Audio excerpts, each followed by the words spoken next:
أولا waxaan leenahay horta waad amrantay waa inaad ilaahay amarkiisa fulisaa hadi waaxida doorasho ma lihid yani waxaad kala dooranaysa maaha waa waajib ku saaran inaad fulisaa waa inaad fulisaa waa marka labaadna waxay yidhaahdaan nimanka carbeed wanaagu bay yidhaahdaan waa waxa dadka lagu adoonsado qof kasta oo xun haddaad wanaag u samayso maanta berri saa dambe saakuun berrita wuu wanaagsanaanaya aqallu maa yumkin xaggaaga wuu wanaagsanaanaya ilaahayna waa ka qur-aanka inoogu tilmaamay idfac bilatii hiya axsan faida aladii baynaka wa baynahu cadaawatun kaannahu waliyun xamiid qofka haddaad wanaagga adigu badiso oo anaad adna markaad xuma ka aragta ama madaxaday ka aragta anaad jikaar ka horkeenin akhiiran wanaaggu midhihiisa wuu dhalaa qof kasta oo mas'aladaasi haysato waxaan odhan lahaa haddii ay suurtagal tahay ha akhriyo sheekh axmed alqataan sheekha la yidhahda iyo aabihii qisada soo kala martay axmed alqataan isaga iyo aabihii qisada soo martay waa qiso aada u dheer macruufna maanta ah waa qiso ku saabsan aabihii intaa uu isagoo dhibi ku dhacday oo uu xanuunsaday oo uu dabeetana curyaamay oo bacadkaas uu ooli jiray khaliijka aragteena kulul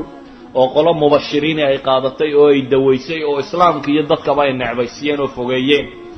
inankiisiina uu markii dambe wadaad noqday dabeetana aabihiisii uu soo kaxeeyay uu garan waayey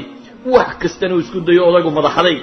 muslimiintan iyo waxaan oo dhan uu nacay waayo intuu baahday baa la nacoo la tuuray oo uu curyaamo cadceedda la dhigo ku suuxsanaan jiray waddooyinka laakiin isna maalintii dambe uu jaanis helay ilaahay uu siiyey odaygiiba mar dambe u xanuunsaday haddana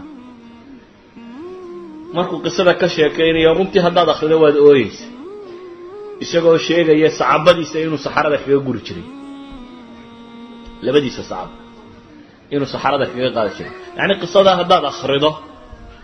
waxaad dareemi karaysaa runtii wanaaggu qofka inta uu bedeli karo si kasta uu madax adagiyey oo uu fog yahay wanaaggu hadduu xad gaadho inuu isaanka dhanka kale u kaxaynayo waxaan leeyahay waalidka mar koowaad waad amrantay oo ilaahay baa ku faray inaad u samafasho marka labaadna adaa lagaa rabaa xeelad kasta inaad marto oo aad sama ugu samayn lahayd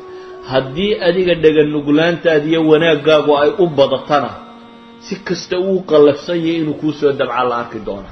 ilaahayna u bari subxaana wa tacaala ee u tala saaro camal kasta oo aad u taag weydo cidda loo baryaa ee loogu tiirsadaa waa alle subxaana wa tacaala haddaad ilaahay ku tiirsato ilaahayna wuu kuu gargaarayaa subxaana wa tacaala wallahu aclam